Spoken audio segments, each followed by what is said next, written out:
ahoana marina. Hangina manana ny Rariny, manana andraikitra feno amin'ny fandehanany, na tsy ho an'ny raram-pirenena avokoa,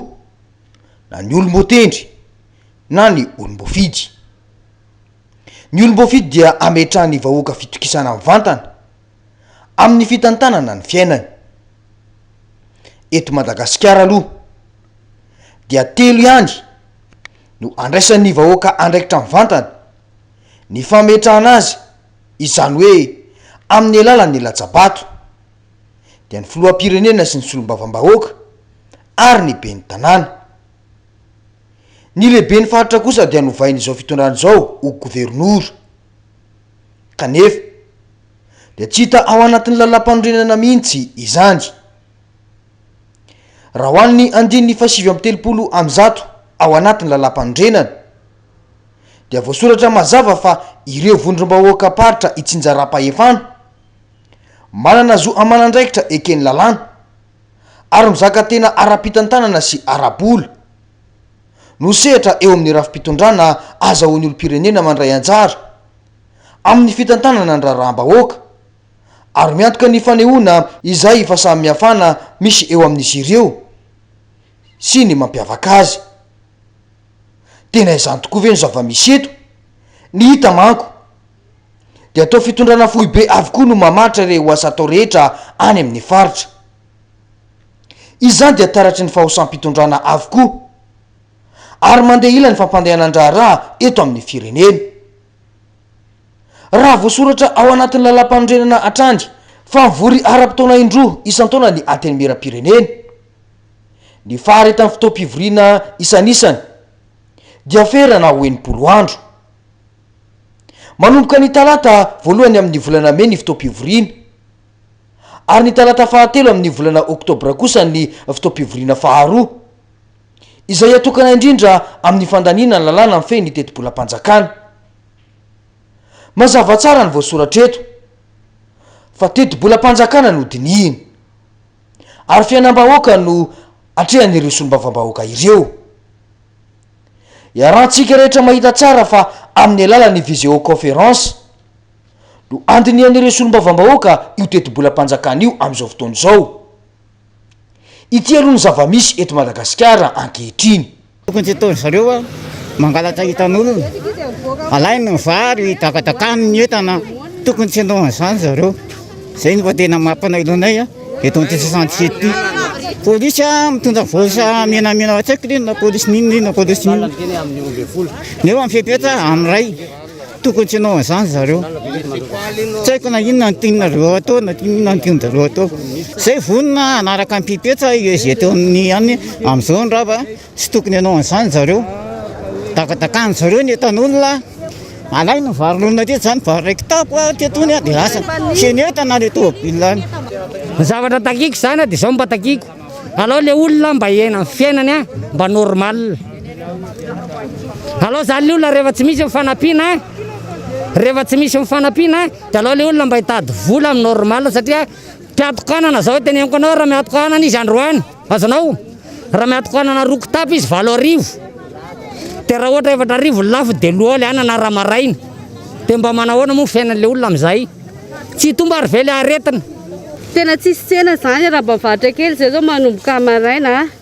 hatramin'ny 12 ny tenen'ny commune nay teto hoe amin'ny 12 nareo mody. Tonga nefa ny polisy avy any teo tamin'ny 6 teo izy ny tonga dia mangorona entana mandaka le mpivarotra zay entana tratrany mipetraka eny tsy mifidy izy na akondro io na vary io na katsaka eo zay tratrany mipetraka eny dia alainy dia alefany eo anatin'le tômôbila. Ka raha ohatra moa zany ohatra ny mivarotra entana kely majinika reto zao nangalako andreto 7 arivo mbola natao trosa nefa io. Dia raha reo zany no entin'le polisy dia lasa ny any dia lasa hidirana trosa zany nefa matoa zany varotra dia mba hitetava kely ho an'ilay zanako. Nefa raha lasan'le polisy reo zany dia vao mainka trosa miditra ho anahy le izy. Tokony ampianao zany izay majinika amin'ilay resaka tosika fameno fa tena mijaly izay majinika satria inona ary no haninay. Rehefa tsy matin'ilay aretina izay dia ho fatin'ny hanohanana. Izany no mahazo ny vahoaka malagasy amin'izao fotoana izao. Mba miaina ireo ve ny mpitondra? Ireo tosika maro samihafa tamin'ny taondasa ireny nanjavona avokoa am'izao fotoana zao tsy malambola ve ny fanjakana sa ny vahoaka mihitsy no ambanina sy ataony tsinitsininy ny hinta mako de mahita fotodrafitrasa izay tsy maika sy tsy lahara-pahamehana andaniana vola ihany ny fanjakana tahaka ilay kanjana koa tany avaratry reny voko ve ny olona rehefa avy mampiady koa izany ve no tena asa maika tokony natao tany ny hita dia tsy mifantoka amin'ny asam-bahoaka izao fitondrany zao fa raha manao asa de entina mba anampena maso amin'ny vahoaka mba ilazana fa misy ny zava-bita eto kanefa ny vahoaka tsy mandady arony fa diranovana ary ila ho fatiny anoanana ity no profilazana fa tsy maika amin'ny fitondrany zao ny fanatsarana ny fiainam-bahoaka efa orotaona mahery izao no nijoron'ny fitondrana andro rajoelona ary mbola eo ampiandrasana ireo fampanantenana natao nandritra ny fampelezan-kevitra ny vahoaka malagasy ankehitriny nandritra izay anefa dia maro ireo fanapahan-kevitra no raisin'ny fitondram-panjakana saingy hatreto aloha dia tsy hita mihatreka mivantana amin'ny sosialim-bahoaka ny fanapahan-kevitra no raisina goavana avokoa ireo fampanantenana fony izy kandida kanefa zavatra tsotra no andrasan'ny mponina amin'izao fitondrana vaovao mijoro izao dia tsy inona izany fa ny fanatsarana ny sosialim-bahoaka natao hoe sosialim-bahoaka raha faritana tsotsotra dia izay makasika ny fiainan'ny mponina amin'ny andavanandro toy ny fahasalamana ny fandriam-pahalemana sy ny filaminana ny vidim-piainana sy ny fahefa-mividy tafiditra ao anatin'izany ny resaka fanabeazana ny sehatry ny asa ary ny mikasika ny rano fisotro madio mba manao ahoana ny hevitry ny vahoaka momba ireto sehatra farany ireto ny vao mpampianatra aloha amin'izao tsy mitovy amin'ny taloha hafa mihitsy ny mpampianatra hoe taloha indrindra fa mpampianatra ny fanjakana fa mpampianatra ny privé mahay langue français na dia andao fa tsy dia misy trakefa firy tokony mena vana tsara ny fampianarana hoe aenjy zaza malagasy hafa ihany koa zany olo hoe nianatra zany ilaina eo amin'ny fiainana rehetrarehetra hita hoe tena mijaly ny malagasy amin'ny resaka asa satria eto amintsika raha tsy par diplôme tsy mandeha miasa zany be da be nefa ny tanora tsy anasa dia lasa manosika ilay tanora manaonao foana lasa manosika anazy manao zavatra tsisy fanao satria raha mitady asa amin'izao femme de ménage zany mandeha baka vao mandeha manao femme de ménage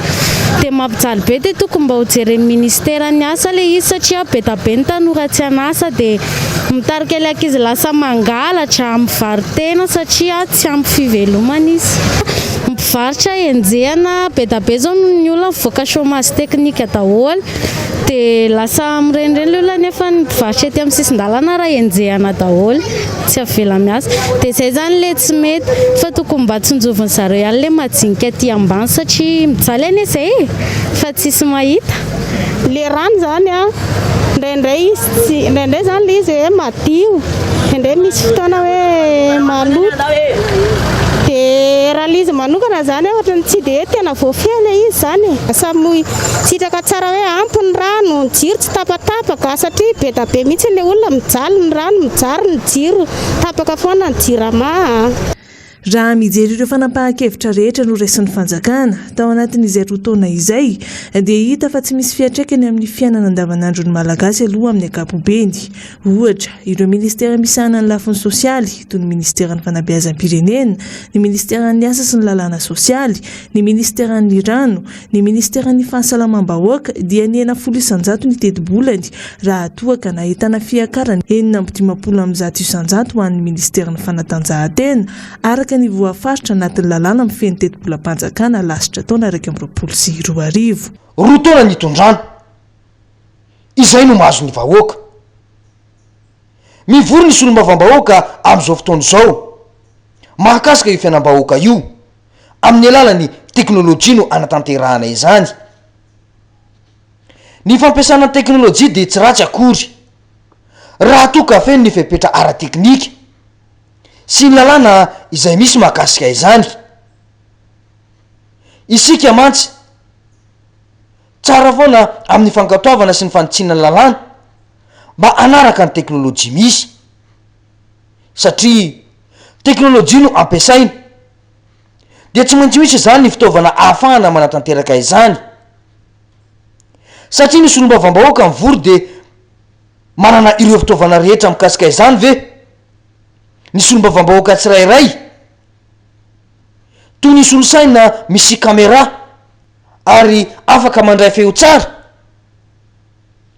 ny herinaratra na any amy distrika tsirairay ve mandeha tsara satria maharitra ora maromaro ny fivoriana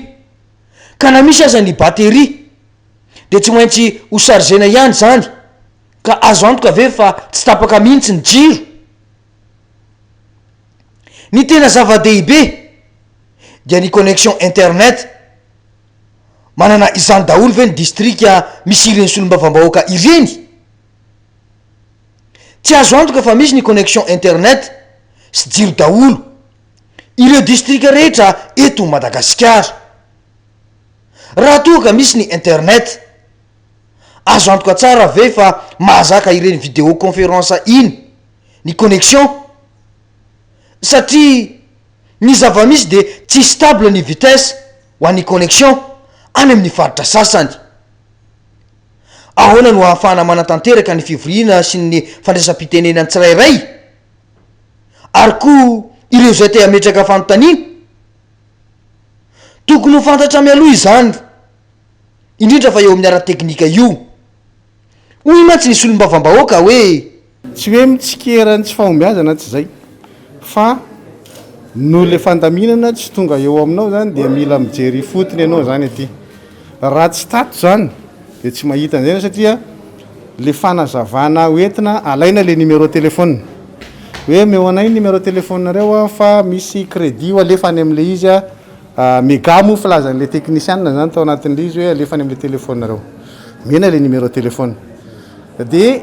akoatran'izay hoe misy lien alefa eo am'le mail de manao inscription zay fa le fahatongavan'izay zavatra zay tonga ato ianao vao miresaka am'zareo hoe misy crédit eo alefa tsy tonga le izy tsy nitapohana ny tompona andraikitra fa talata voalohany amin'ny volana me no février aram-potoana voalohany atrehanay tonga de fa fantatra zany mijery calendrier anao tonga ny volana janoary 4 mai zany de 3 avril no niteny ny président hoe manomboka miditra am'le resaka mena atsika noho izany mila manomana ianao manomboka 3 avril mandrapatonga ny fahefatry ny volana me ray volana zany manam-potoana tsara zany teny miara-pirenena manana maninona no tsy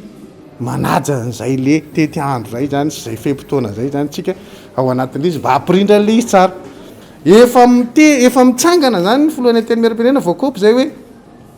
ay misy ray minitra fanginana ao anatin'le zavatra de zay vao mitsangana zay moa zany rano marina de tena mbola mametraka foana hoe le fomba fiasanay solombavambahoaka mihitsy no tsy hototosa araky ny tokony zany amin'ny alalan'ny tempotendavitra ty. Raha ohatra zany zay ohatra hoe anao satroka de ahoana zany zay andeha ny fivoriana andeha le latsabato miafina ahoana zay raha sanatria ndao ataoko hoe sanatriavina sao de lazany zareo misy manana zay etaeta zay ka misy manao fitsipapitokisana an'le gouvernement tato solombavambahoaka ahoana ny anaovana an'izay misy debange zany ahina tanteraka arak' zany no avy nitoetim-bolam-panjakana amin'ny taona ho avy io raha ny zava-misy sy ny fitavozavo zany izao fitondram-panjakana izao no jereny de angina manany rariny foana ve ny vahoaka malagasy fa ahoana mariny